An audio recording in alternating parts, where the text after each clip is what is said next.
আজি ৰঙৰ উৎসৱ ফাকুৱা। আবিৰৰ ৰঙত উদ্বাউল ৰাজ্যবাসী।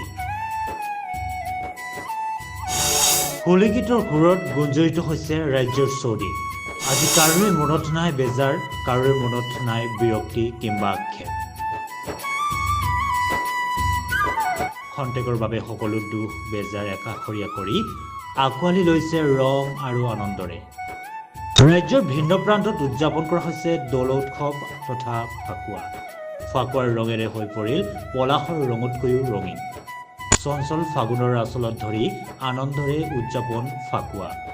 শ্ৰীকৃষ্ণৰ বন্দনা আৰু হোলী গীতৰ মূৰ্ছনাৰে মুখৰ হৈ পৰিল ৰাজ্যৰ আকাশ বতাহ।